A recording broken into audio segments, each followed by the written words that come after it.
Now, your Alaska Link weather for Fairbanks and the interior.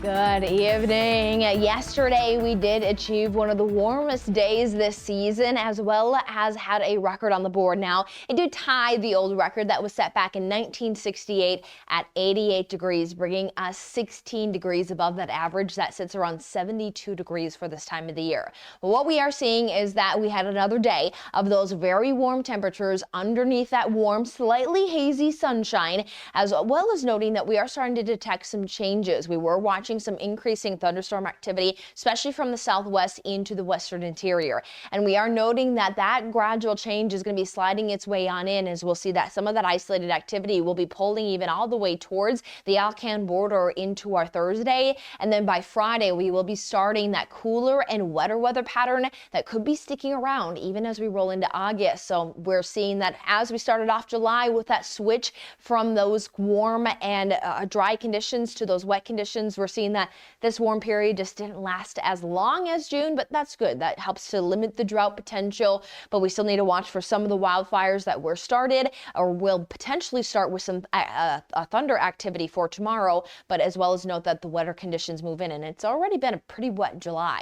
Now, 82 is the high for our Thursday, so still warmer than normal by 10 degrees, just not looking at smashing records like we've been doing here the last few days. We are noting that some of that moisture is going to continue to pull into more of the interior, allowing for some of these isolated storm potential to continue to pull its way through. Again, pulling some of these chances all the way through the Alcan border. So we'll have some spotty activity there as we roll throughout our Thursday. And then by the time we roll into our Friday, here's more of that stronger tap of moisture that is going to bring more of a cool pattern, limiting sunshine, keeping us gray, and allowing for that cooler pattern to also take over. So we're going to have a big change from temperatures from today all the way into that Friday forecast. And it is going to be noticeable, especially the big push of warmth that we've had, and this being some of the warmest air we've experienced so far this season.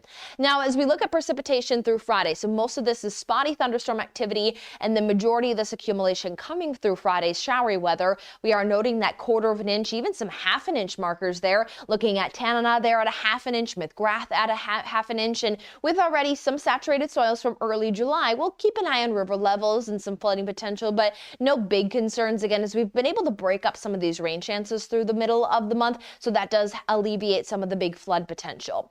But we are holding on to 18 hours and 54 minutes of daylight. We've dropped below that 19-hour threshold as we are losing just shy of 7 minutes per day.